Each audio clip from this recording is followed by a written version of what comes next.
Okay. Okay, so here we are.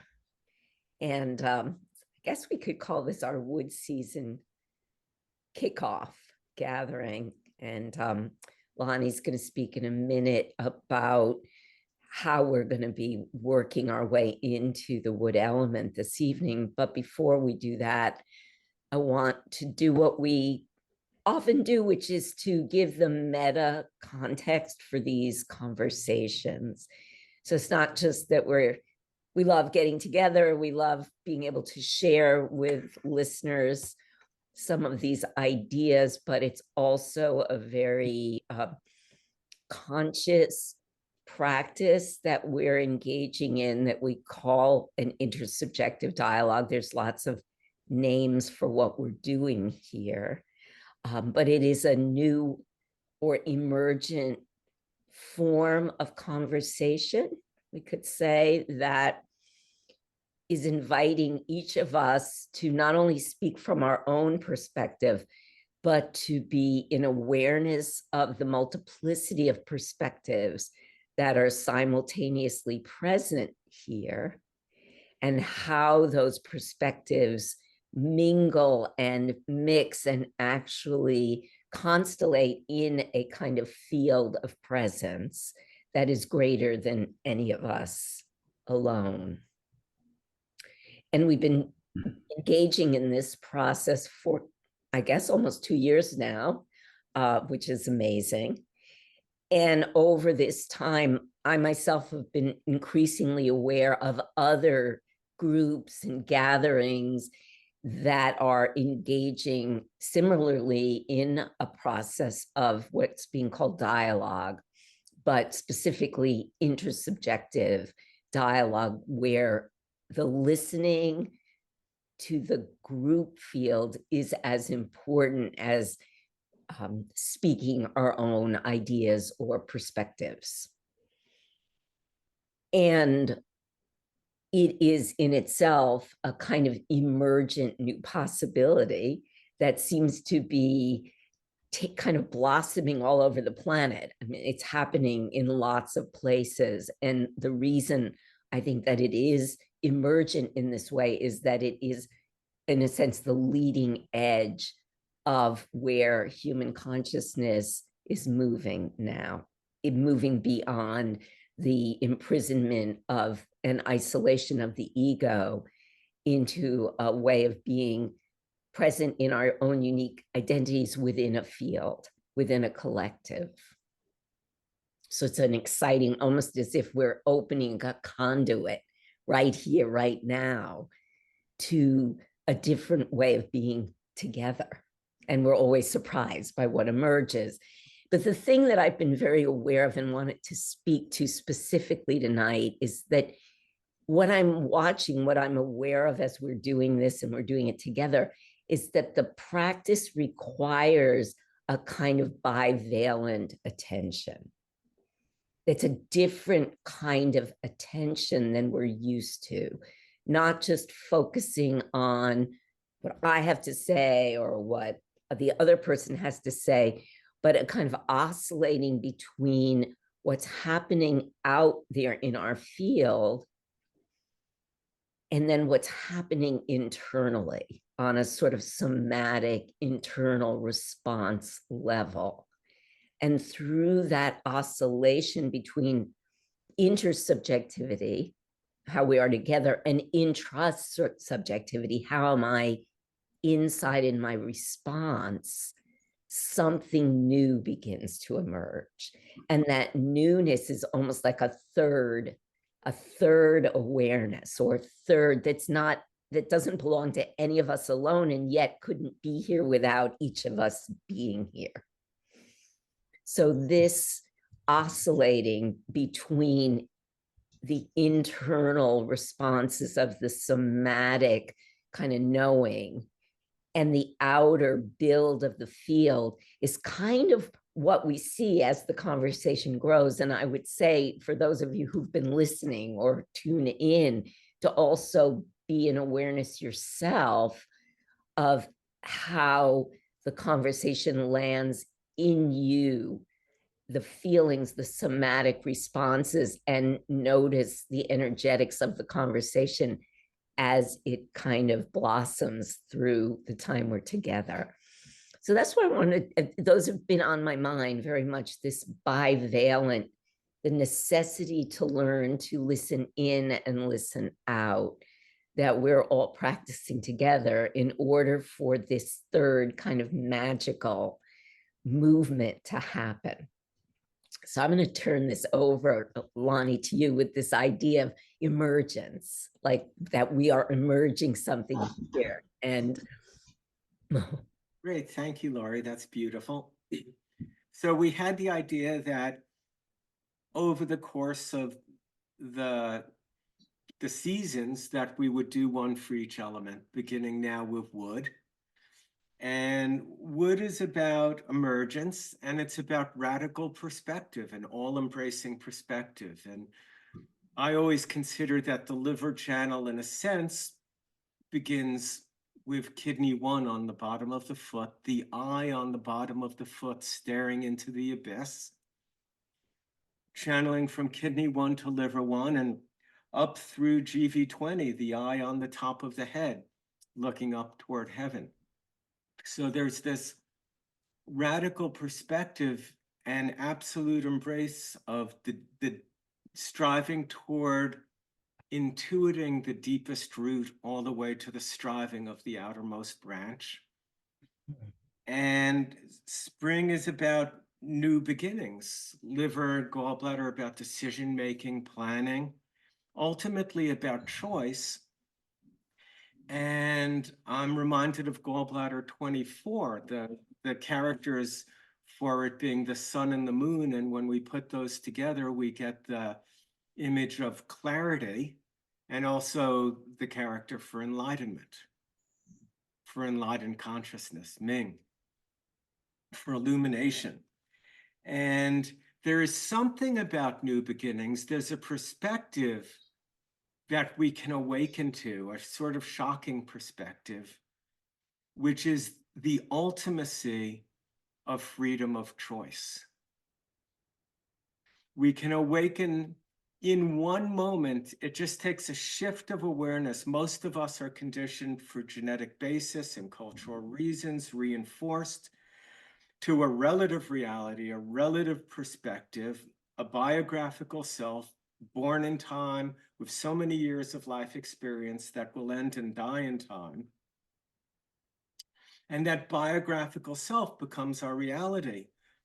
And we're entrained by genetics and entrained by culture to constrain our awareness to it. But there can be a momentary shift of attention, even if it's a trillionth of a second off of that, where there becomes a time freedom where all of history, all the present and all of the future are here right now in the moment. And this one moment is the only moment that is.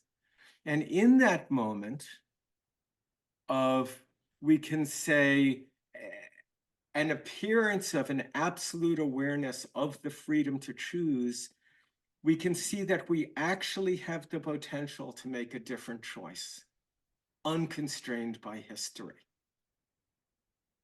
to do something radically different.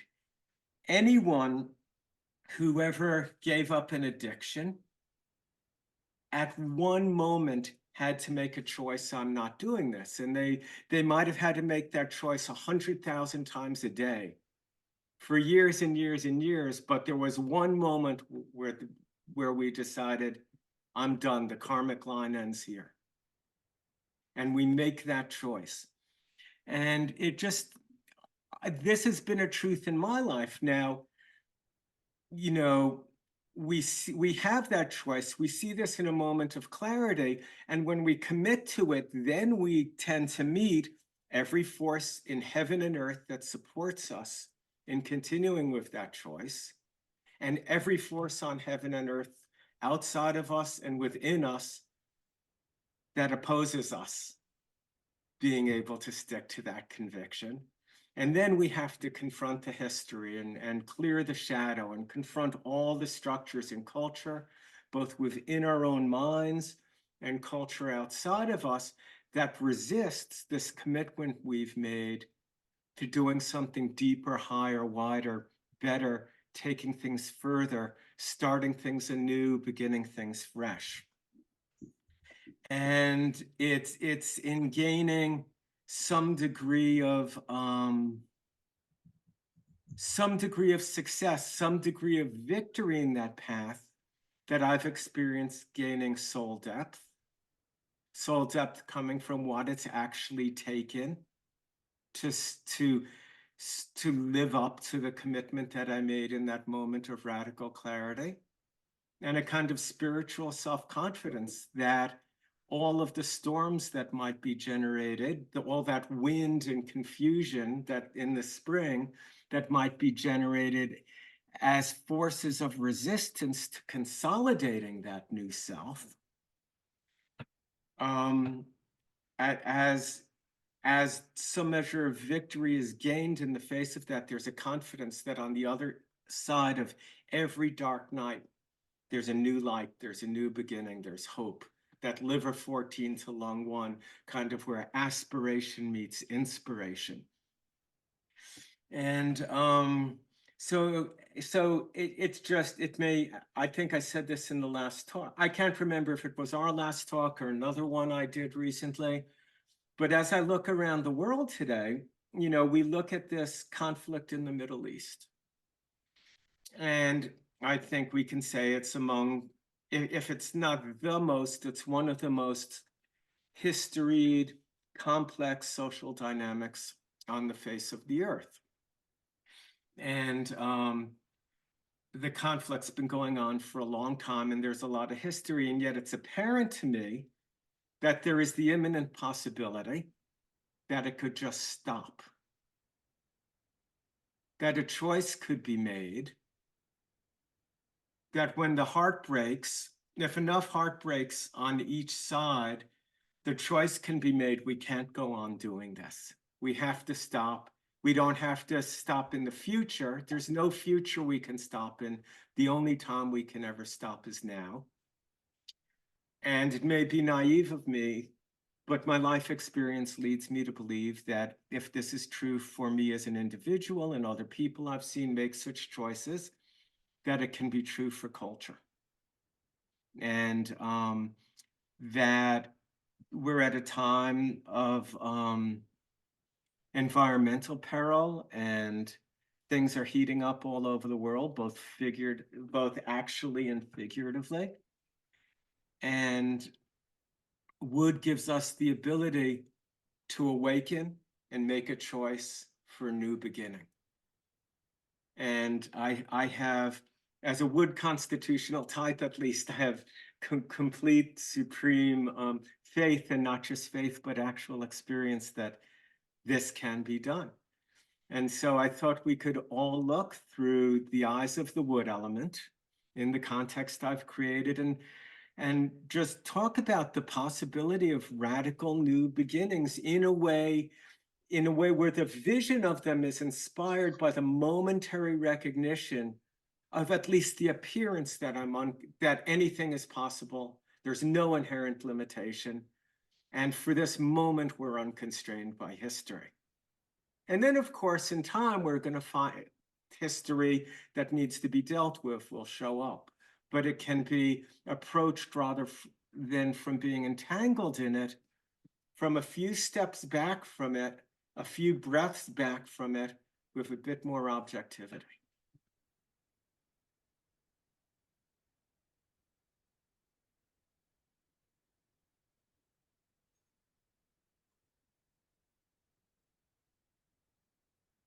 Well, that was a nice shot of espresso. Thank you, Lonny. Fantastic. my experience is this sense of an unrelenting fire that at its edge is nothing but possibility. There's nothing but possibility. There's nothing but this quality of the soaring, the release, the being released from that bow, and just flying head first, heart first into anything with this unrelenting dynamism and interest in what's here, what's next. There's a sense of this sort of, I want to say fierce directionality, but at the edge, it feels in a way not fierce at all, but like a newborn sprout. But yet it has this momentum, this unrelenting momentum, and yet it's as gentle and as fluid as a newborn burst.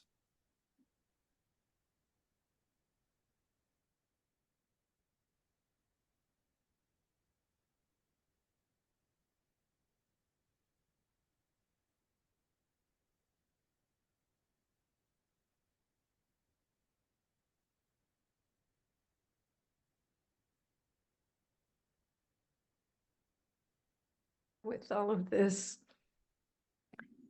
the fierceness and the power of this wood dynamic, it's easy to take that so into, this is what I want to happen. This, I want the no war. I want world peace. And that's already truncating all possibilities. And unless I've surrendered it, unless I've gone to that, met it at water, where I've completely let go, I'm not imposing any outcome. There's no effort at all in trusting and allowing this new possibility to emerge through the power of surrender that allows that wood to come up of its own accord. And while I have the ability to direct it because of what's in my heart, because of what's in my kidneys, because of the impulse that comes through the wood in me, I'm still not imposing. That it's the surrender I feel that has the power. And I go back when Lonny, you talked about that choice, when that choice is made that has all of that power. When I've experienced that choice, it doesn't feel like my choice until I claim it. It feels like a possibility is received. And then I claim it and it becomes mine. But until that time, it's not mine. It comes through that field of surrender that allows a new possibility, a third possibility that I can't see till it's there.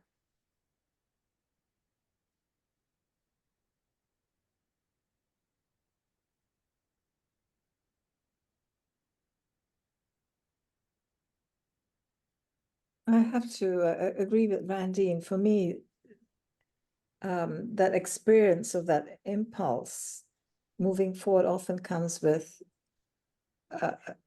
letting go. When I've let go of my agenda, an unfolding occurs, a stirring.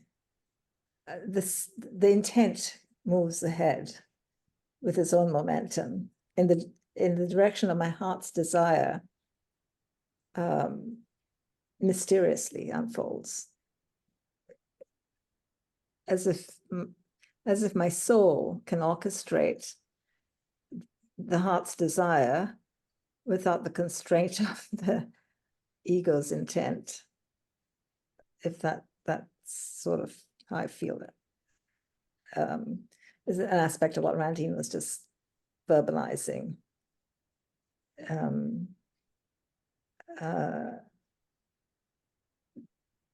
The seed that has been planted, the desires of the heart, somehow have a certain impetus, and I have to let go of something in order for that action. It's almost as if inaction is often the action for me.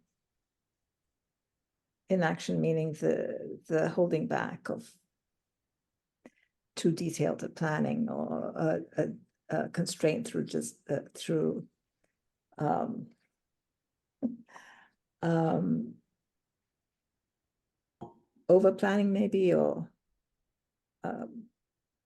that letting go the letting go is almost like the opposite mechanism for moving forward, and somehow it plays a role in shooting that arrow out.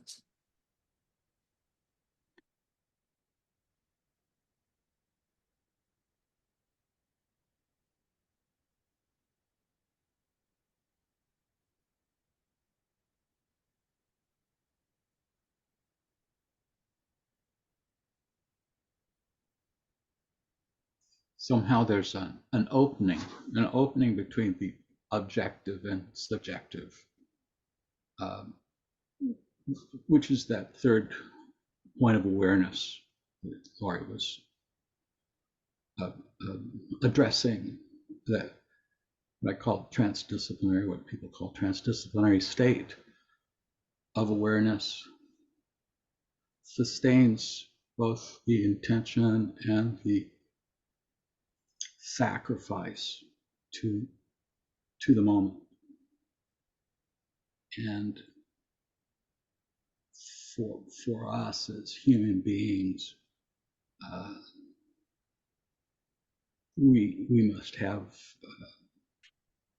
movement. That movement comes, of course, through the sinews, and we at this time, of course, gaze upon the eastern horizon, recognizing that the sun's rising in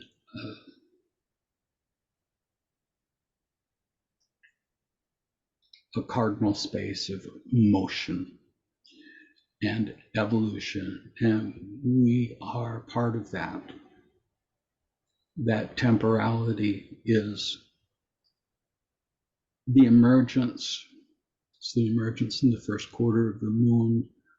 It's the emergence within the first portion of spring, and our frustrations arise when somehow that emergence is obstructed by our own thoughts and feelings of others.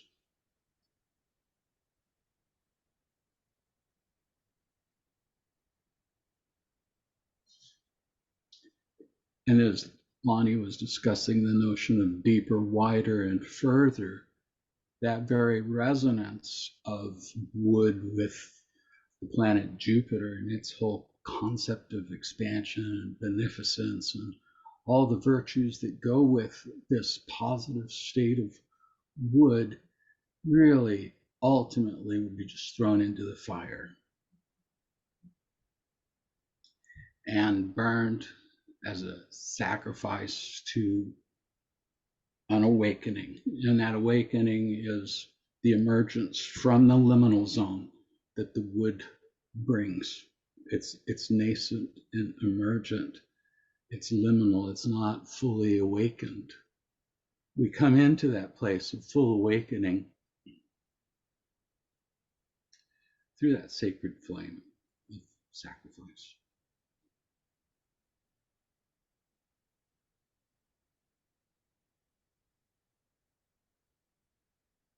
And there's like a singeing of an incinerating of in that flame of our perspectives that are gripping around their own certainty. And it reminds me of like Gebser's aperspectivity, and he uses the word a meaning free from, not the absence of. So it's not the absence of perspective, and it's free from perspective, not meaning we don't have a perspective. It's just that we're free to live into all perspective, including the ones that have yet to be born. And so I get this sense as you're speaking of this, you know, these incinerating fires that sort of burn to a crisp these places that are rigidified, that become the constraint to move beyond the known, which is like a big deal. You know, it's great to be interested in emergence, but then to face what it would mean to let everything go enough to arrive at something that has never been conceived of. That's an immediate co-dying and blooming, you know, all at the same moment. Yeah, and at the both Vansanthi and Randine mentioned surrender. And I think surrender is one face of it, but the question is, what are we surrendering? Because the other half of it, the other face of it is a kind of radical engagement with. It's not just a sort of Taoist merging with, aligning our heads with the river and being taken willy-nilly wherever it happens to go. There is actually a direction and an intention. There's a surrendering of the ego and its fears and desires, and maybe its hopes and dreams and its attachments in the world, but there's a radical engagement with this fire, which is eros, which is the creative impulse, the life force. That arrow being shot out of the abyss, just in a straight line toward heaven, you know, so the wood is like liver 3 is Chang, and that character Chang is both a whirlpool returning to an abyss, but it also means a geyser exploding up toward heaven. So there's a return to roots, a return to an embrace of the unconscious depth, and a surrender to that, but at the same time, an explosion coming, a radical creative explosion coming out that demands my absolute creative participation as a willing partner, as in this discussion, to go somewhere new, and then I can start to feel the tendrils of consciousness reaching out into the unknown, and start to intuit the call of something, an imminence to intuit, and start to viscerally feel and learn to feel imminent potential on the verge of being manifest toward the true, toward the good, toward the beautiful, toward something new, and learn to follow that and engage with that and pursue that and feel that as a deep passion in the heart, and a deep value in communication with others. And I've always felt that capacity was absolutely vital in my clinical practice, and had quite a few patients, even 20 years later, write me and tell me it was just your unrelenting belief and vision of who I could be that helped me, that was the most pervasive force in healing. Behind all the treatments and everything else, it was that vision that of my potential beyond what I could see and feared to embrace.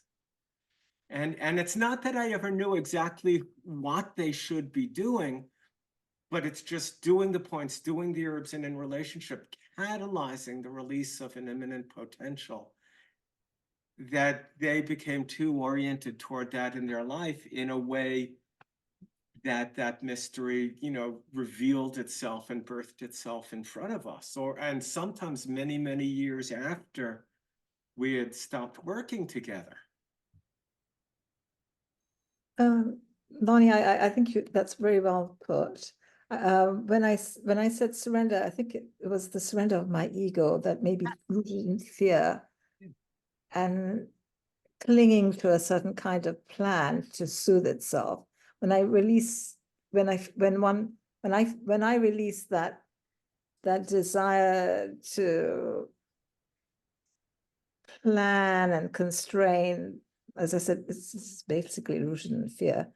That's when the seeds of my desire flourish, like you said. It's an unfolding, and I'm committed to that unfolding, and I go with it, and I allow it. It's leading me, but I am participating in the journey into the unknown, and how wondrous it can be, wherever it's taking me.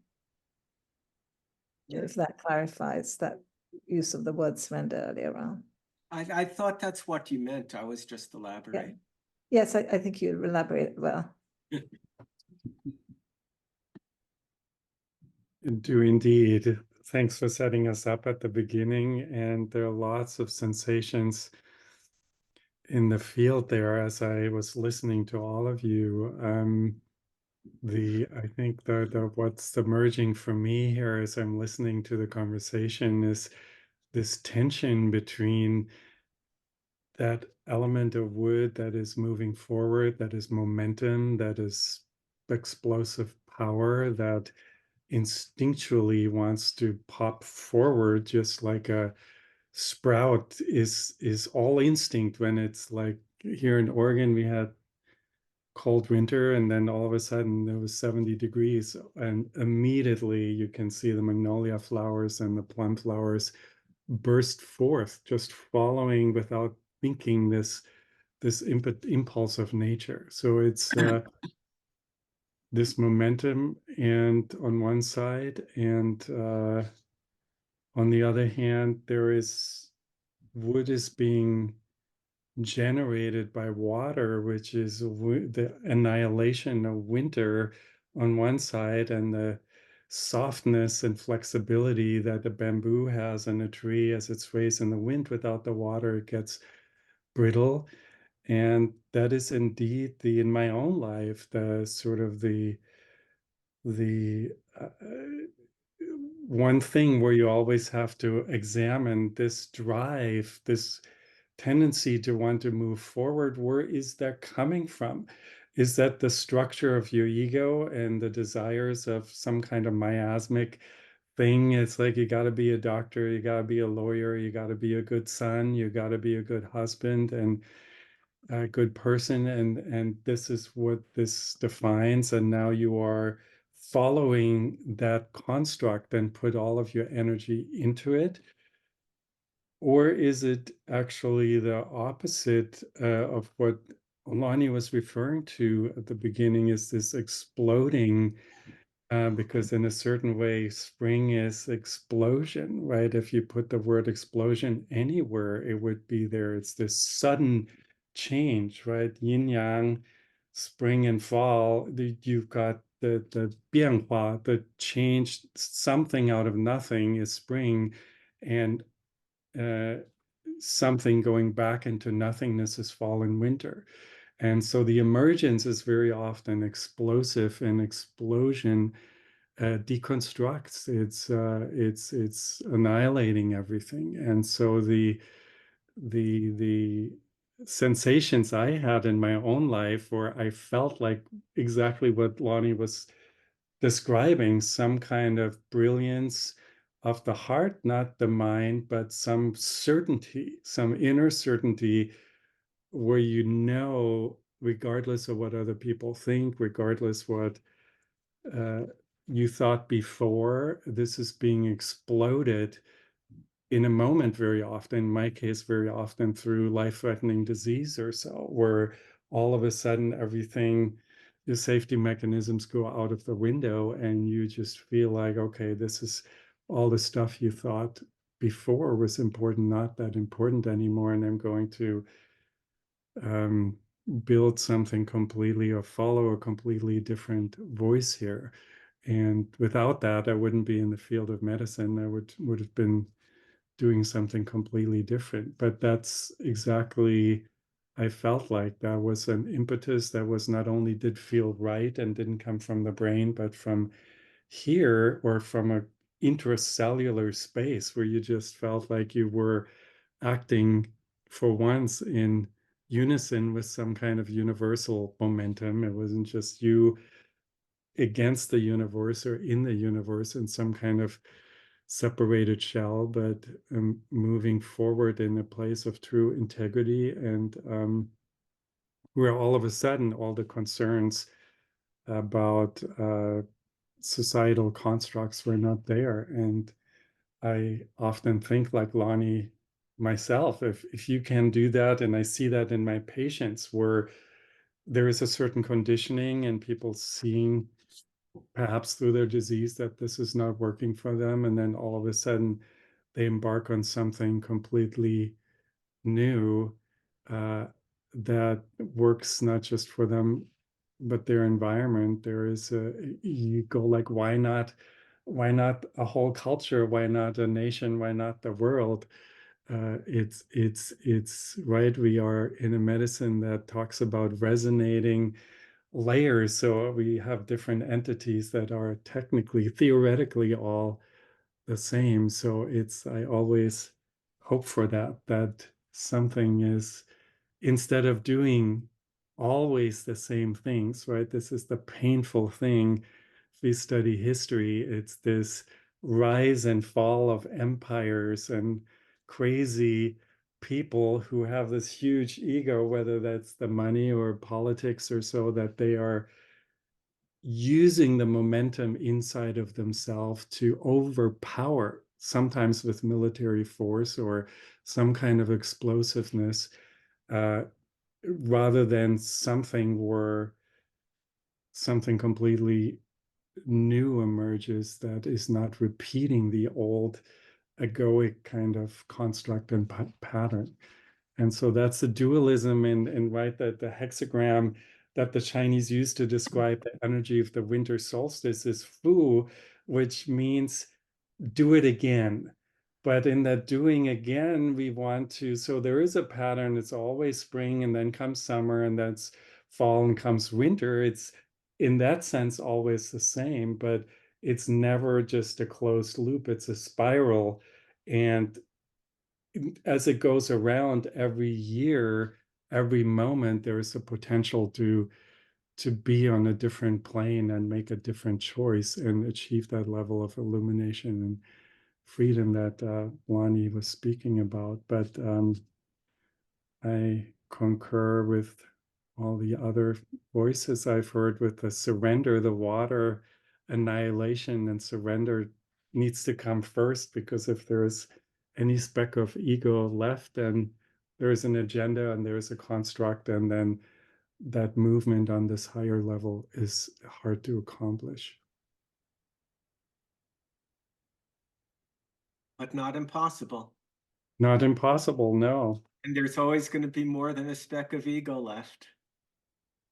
So Yeah. I think that's the thing, is there's this moment of realization where consciousness recognizes, I'm free. I've always been free. I could never be anything but free. And that's inspirational because we can see a brand new possibility in that moment. But then, of course, ego's just fallen into the background. It hasn't gone anywhere. And then when we give ourselves to that new inspiration, all the forces of resistance within, and all our history and all our unresolved shadow will be there. But now we can look at it from the perspective of a possibility. You know, so for instance, Martin Luther King in the mountaintop speech stood there and said, I have been, I have a dream, and I have seen what's possible, and I might not get there with you. But in the speaking of it, he brings it all into the moment. So everyone who hears that speech knows that that choice is possible, that it can be made.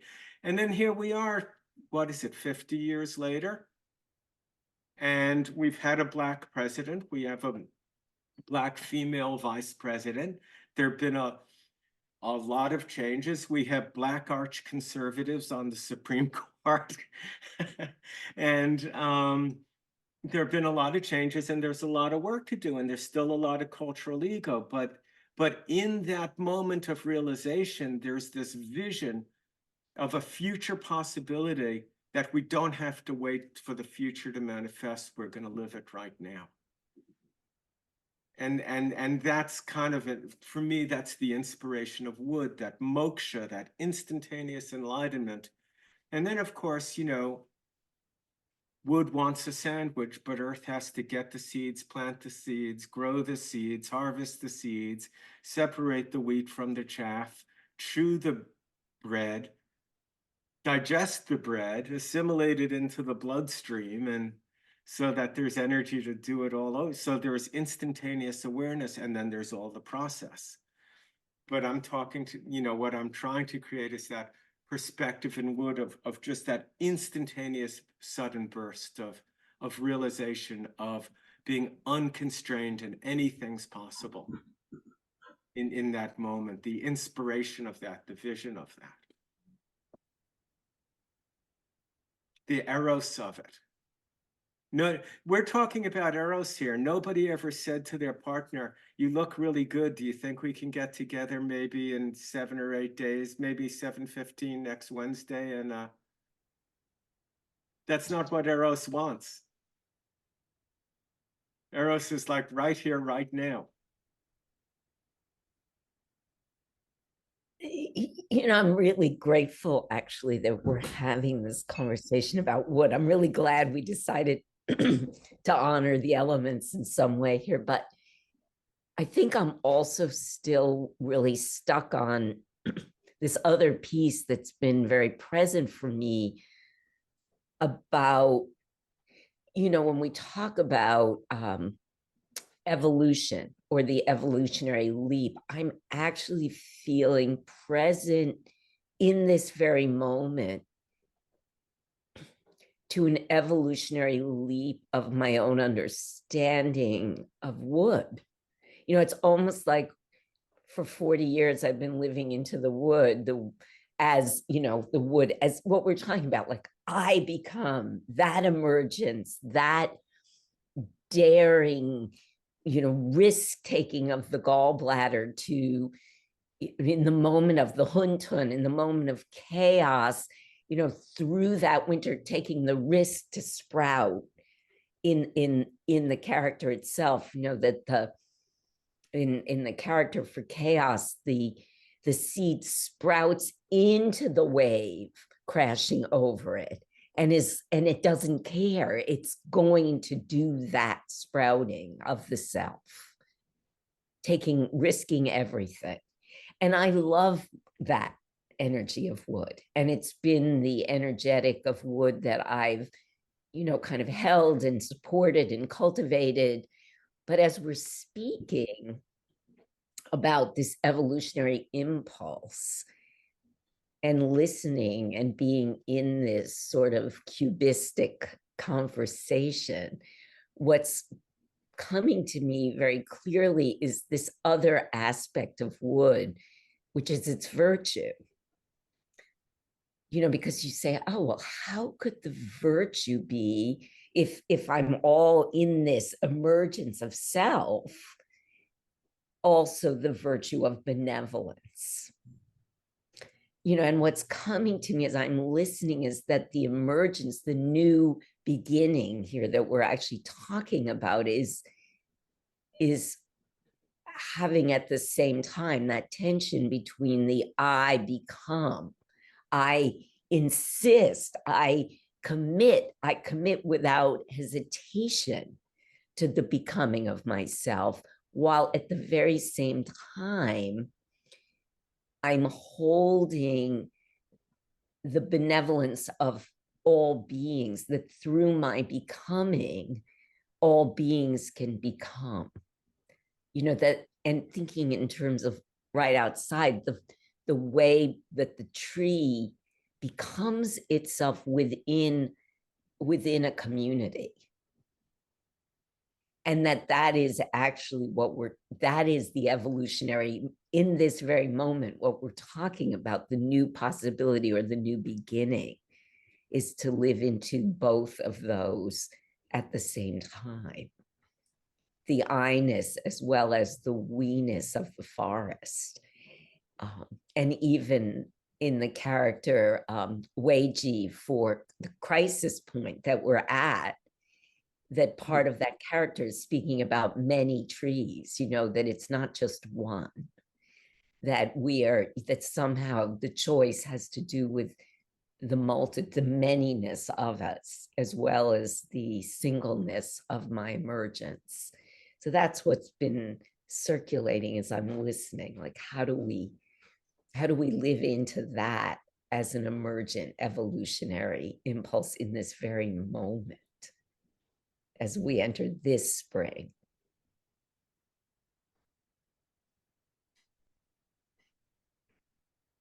Well, what comes up for me as you're speaking is the sense of when the individual is able to allow themselves to be taken by this impulse whose frothing edge is unrelenting hope, it's then immediately that vision is immediately cast upon the hearts of everyone we encounter. And it comes back to something I think Lonny was saying, that like that unrelenting hope in another person doesn't come from a thought of like, I feel hopeful because of some reason that I have. It's just this recognition, experiential recognition, that you are 100% possible right now with no doubt. I have no doubt that you are 100% possible, because that unrelenting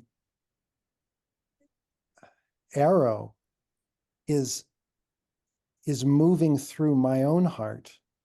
And so I can't help but see it everywhere. It's that vision that's occurring in the individual becomes the vision that sees through the layers of the world into this, whatever layer of depth I can access in me. I immediately see it everywhere. And then it becomes this leaning in, because again, it's like that fierceness that's gentle, Yes. but it's also like a lion or a tiger, and saying, yeah, I believe in you. How could I not? You are the cosmic impulse right here, right now, weeping your tears that are, breaking us through these barriers and these things that are hanging on us. Those trembling tears are allowing those things to unshackle. And so that's what comes up. It's like the I and the we become one, and it's one cosmos discovering itself, and anything's possible. And this is liver blood, this deep compassion and softness that nourishes the tendons and so that everything can move and bend, as Heiner was saying, so the bamboo can be supple.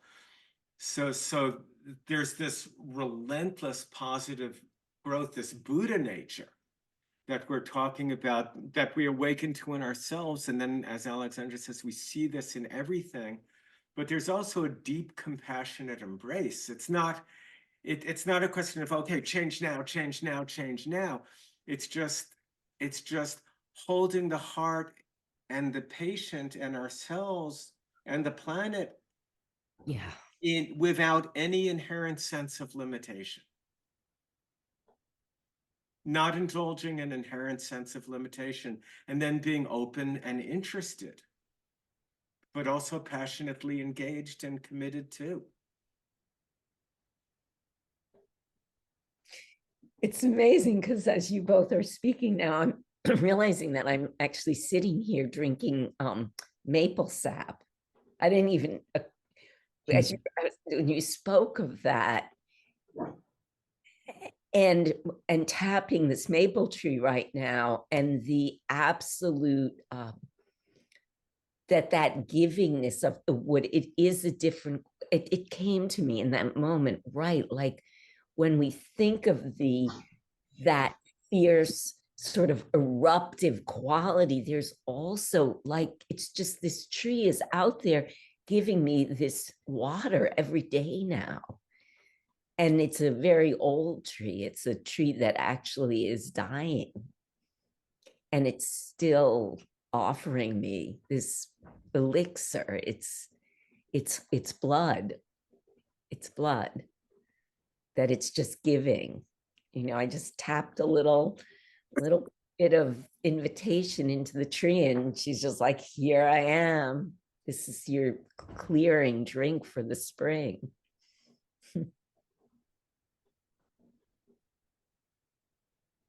Thank you, Lorie, for bringing up the virtues. That's indeed sums it up Well, because the wood virtue, as you were saying, is benevolence, or another translation is compassion, or we could simply say love, which is love for others, love for the world, love for the cosmos. In a nutshell, the Confucians, where the virtues come from, that entire philosophy you could capture as love others and save the fall and autumn coolness and restraint for yourself, and don't do the opposite. Don't just narcissistically go like it's all about me and then give the criticism to others and blame everybody else. And so that is indeed the impetus of spring, is not like I'm here, it has that too, but it's what my purpose is, like a tree in the forest, where I'm there to contain and create together with others the forest as a whole. And that's what it's all about. You know, it's so funny because as you speak, Heiner, I'm reminded of Leon saying, "It's good to have someone to blame," but you know, and the care and nurturing that requires, the forgiveness of self, the forgiveness of other, that allows that to be so, is something. But and Lorie, as you were speaking of the tree, I live in a forest here. I look out over a lake and over a mountain. So even in winter, every day I go for a walk. I'm in the forest. I'm still with the wood. The wood stays with me. There are these moments where the snow is so heavy, though, there's no visible wood at all. And those quiet, it's so quiet. The silence is deafening. And so here we are in the Great Awakening.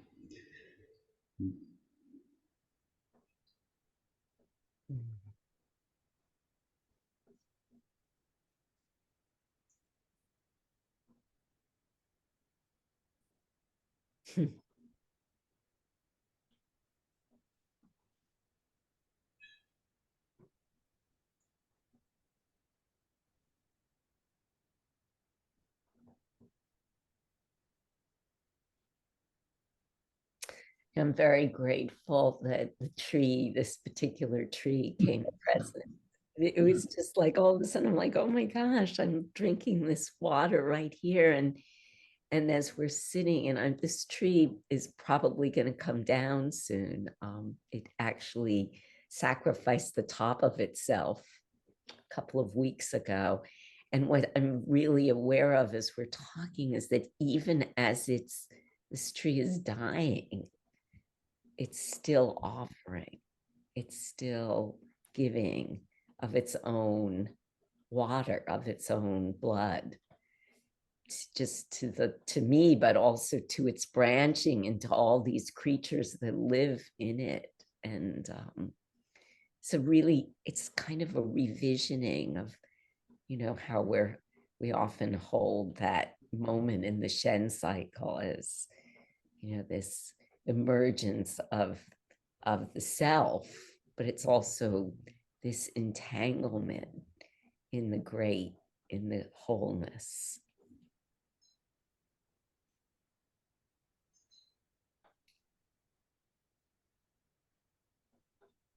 I love taking it out of the idea of time and emergence into the future, which is so wood, of course, and what's next, what's next, what's next.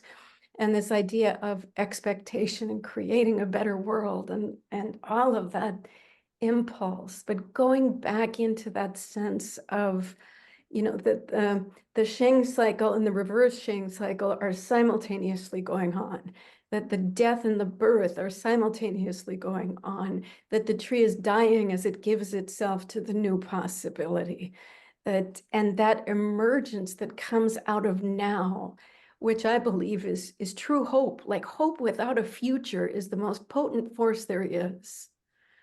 And I remember this patient who I was working with that so needed some hope because all of her physicians had taken it away. And she looked at me and she said, just open-ended, is there hope? And I said, of course there's hope. And she drank it in that moment, and I could feel the change in her. She knew it wasn't the hope for what she thought it would be, but there was something more real that she drank in hope. It wasn't something where, what's next? Am I going to get this? And something radical shifted in her, and something that was beyond any medical possibility happened. And against all hope, she conceived. There was no medical possibility that it could have happened, and it did, because something, it was that emergence, that hope that had nothing to do with what comes next, shifted something. And I think that's the real, it's almost like a fourth dimension that enters, where because of heaven, earth, and I, there's a fourth possibility now, that even the laws of possibility were changed.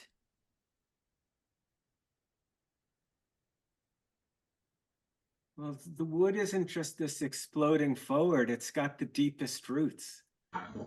And of course, Jung said that the tree that would grow to heaven has to send its roots to hell. So it's really this all-embracing perspective, this willingness to hold all of it. On the right-hand side of the Sheng cycle, we have the earth, spleen 21, the agape, the great motherly embrace, the love of the higher for the lower. But the wood is the love of the lower for the higher, the striving, but that striving is always two directions. It's not just up, it's an opening up, an unrepressing of the diaphragm, allowing consciousness to look deeper, deeper, deeper, and be deeply in love with the unconscious.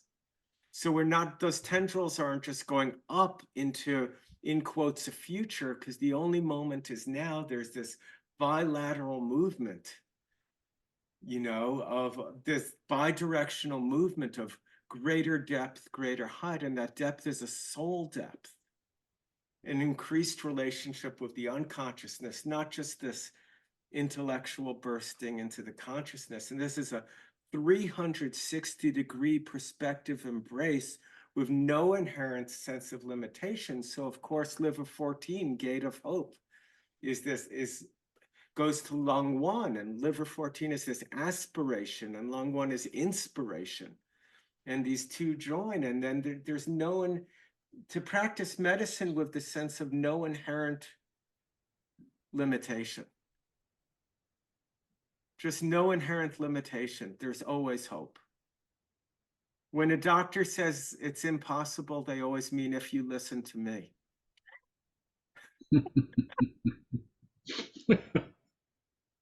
Well, I think this is so potent because, you know, Lonny, you brought up in the beginning some of the world events that are occurring, and of course, you know, there's so many things happening in this moment that humanity perceives as terrible, horrible, impossible, and hopeless.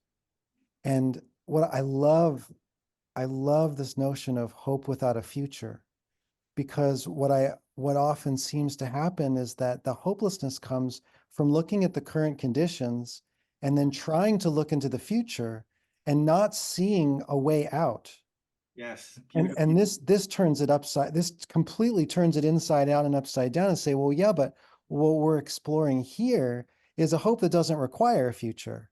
It's an unrelenting positivity that doesn't know yet where it will arrive. In fact, it can't exist with a known future. Otherwise, it immediately isn't what it is that we're leaning into. And so it feels like this invitation for all of us who come to moments where our hearts feel so heavy. You talked about the spleen 21, where this enveloping can get filled with the weight and burden of humanity's pain. One of its symptoms is pain all over the body. It weighs down the heart to a point that we can no longer see what's possible. And it feels like this is a really necessary tincture to drop into that well that allows us to revision what hope means. And that it has nothing to do with seeing our way out of where we currently are. It has to do with dropping into reaching down deeply enough to allow that soul depth to give birth to this cosmic fire that says, I have no idea what we are going to do from here. And let's lean into it together and find out what's beyond, what needs to die for us to discover the next possibility.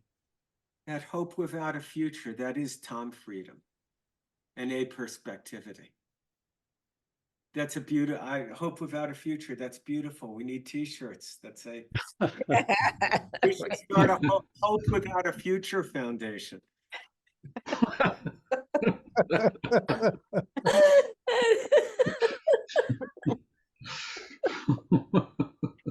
I loved how you put that, Alexander. It's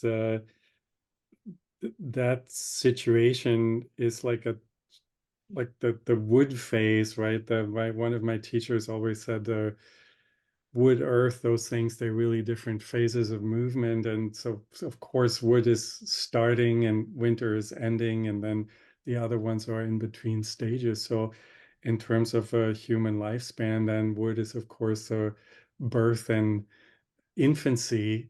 And so seeing the hope without a future would be looking at the world like a child does, where there is no intellectual concept how to solve problems and get out of the war. I remember my father growing up in this horrible scenario of the Second World War raging in Europe with all these atrocities going on. And when we asked him, that was of course probably not true if you ask older people who were actually at the front lines and etc. But he just thought it was like watching fireworks. It was exciting to see the American bomber planes fly over Frankfurt or so. It was like an adventure kind of a thing, because it wasn't this kind of fearful and how are we going to solve this problem. It's this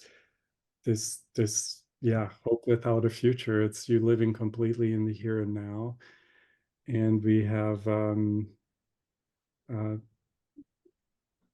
Lonny mentioned at the very beginning, and Lorie did also, the word evolution.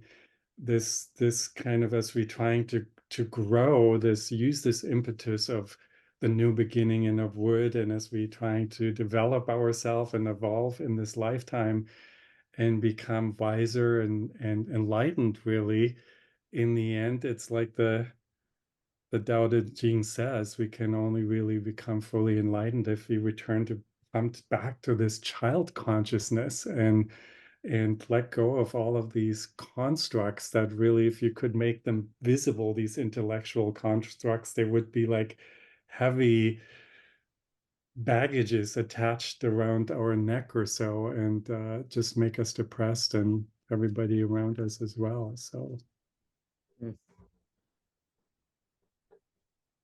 I was just struck, just overall, when Heiner was talking about, the return to this childlike state.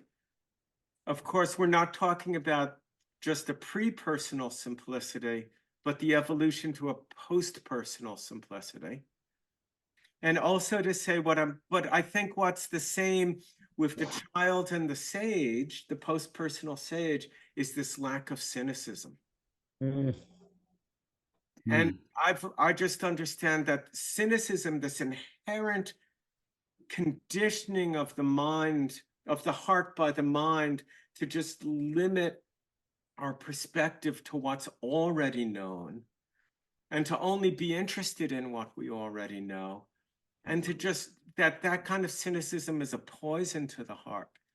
and just the likeness of this unconstrained perspective and this limitless potential and a complete lack of cynicism. Like, I mean, Randine, when you told your patient, you know, there's an element, because I've done this with people too, of, well, of course there's hope, but I don't know if it's possible.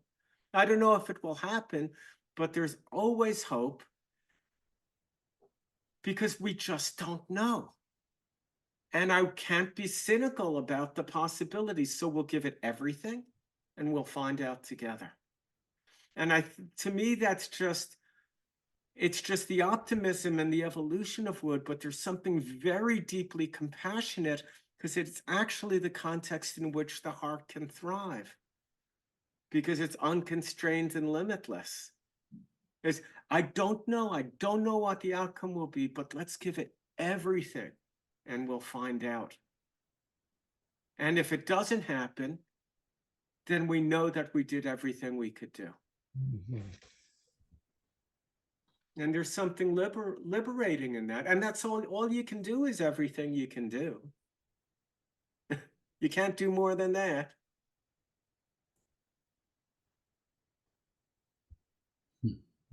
Yeah, again, it's taking that hope and putting it in the right context because it had nothing to do. She was not saying, is there hope that I will be able to conceive? And it was not that. It came from a different place. It was a deeper well that needed to be fed. It was something that needed filling, that took her out of this future orientation.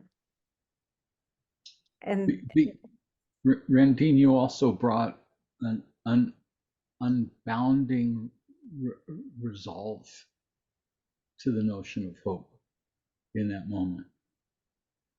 And that awakened in her the affirmation. And it allowed a letting go that didn't happen before that. She could not let go when there was expectation.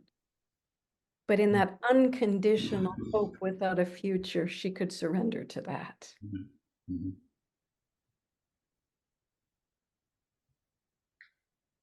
I think this really does, and you had said, Lonnie, this lands us in that dimension of time freedom. And as I'm listening, I'm aware of this incredible relief from having to be sort of adhered or attached to a future, you know, that I have some control over.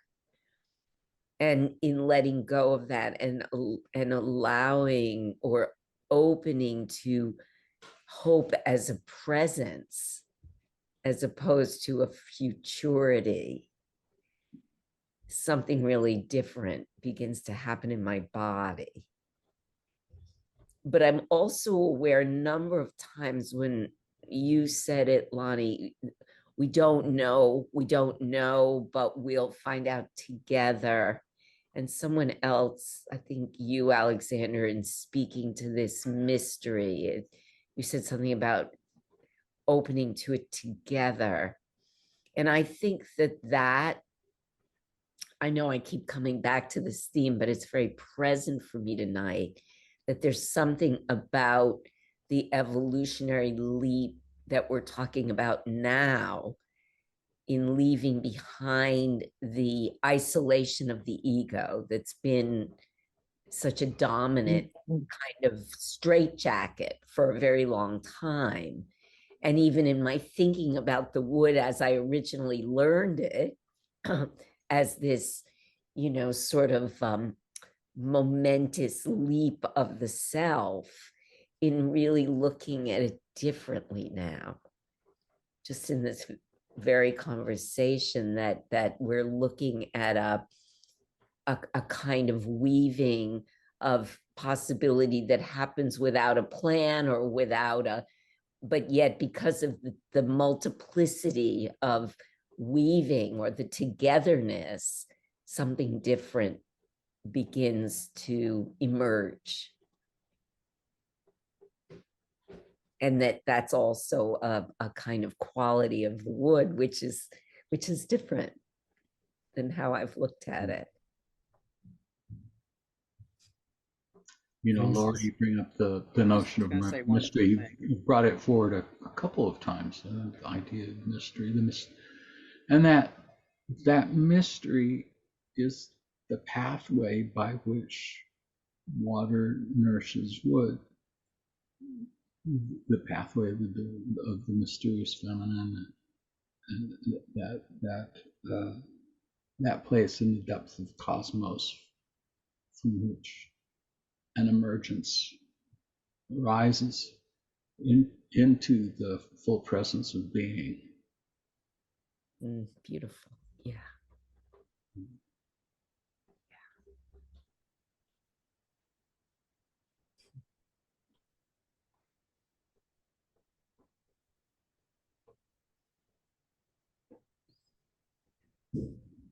Grant, do you want to try once more?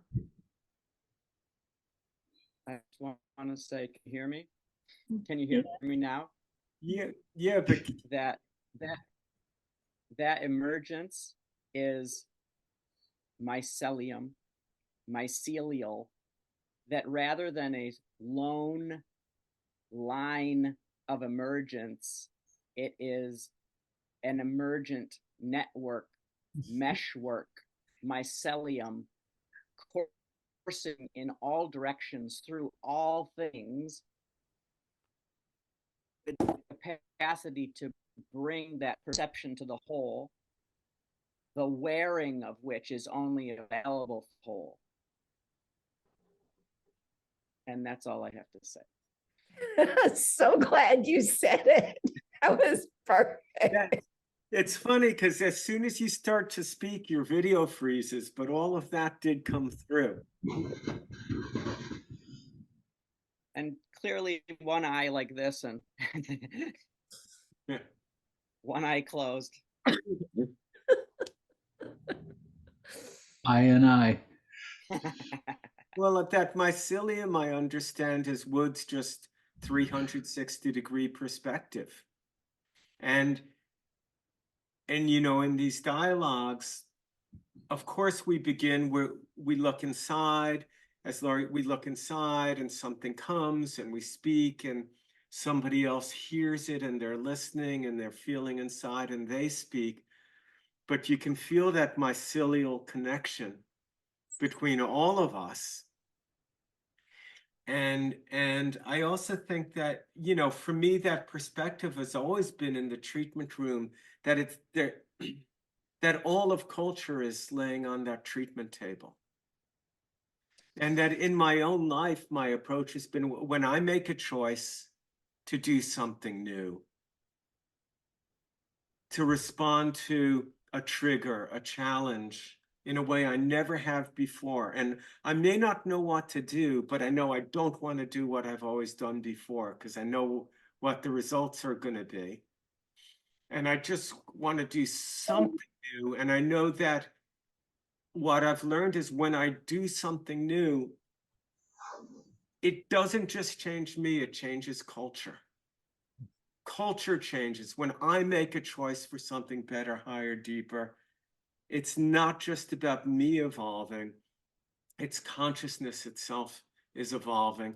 And through that choice, it's not just that, you know, about me feeling better or getting some relief, but I notice that my relationships change, my relationships to everything and everyone change, and people start acting differently, and perspectives begin to open. And I understand that, Brandt, as in a way of the mycelial metaphor of just how we're all connected through this. Well, I think that brings up too something that Lorie was pointing to, is that as I can see more deeply into the world, that 360-degree perspective may not be completely accessible through an individual Alexander or an individual Lorie or an individual someone, but it's that recognition that this one cosmos that is emerging has a 360-degree perspective. And I may have to lean into my neighbor to discover a part of the perspective of this whole.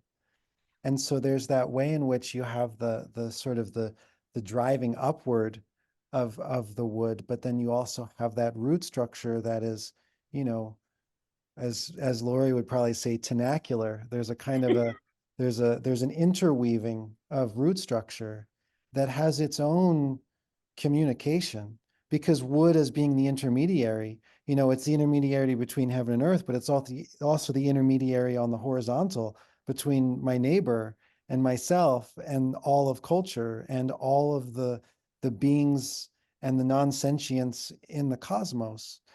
And so then there's like this tapping in through this deeper visioning.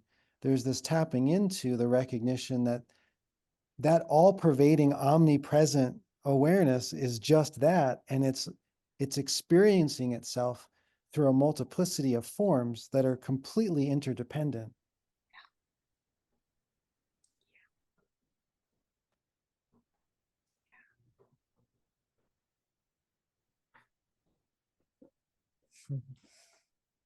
It always starts there and it always ends there. I remember that when it came to there were certain 5-element meditations or so, and you start with wood and you go to fire and you go to earth, and then you go to, either they had chants or you have visualizations. But you don't stop with water. You always come back to the wood to show that it's always, that circle is always moving. So we always starting with that interconnectedness and the awareness thereof, and we ending with it. And we always starting with love and we end with the love. That sounds like a good place to end. Perfect. Perfect, Heiner. You're hired. Let's keep him. We're renewing your contract for the next. Glad to hear that. Okay, well, thank you, everybody. Lots of love. And we'll see you next time. And maybe, Lorie, you can stay on for 1 minute. Bye-bye, everyone. Bye, everyone. Thank you so Bye. much. Thank you.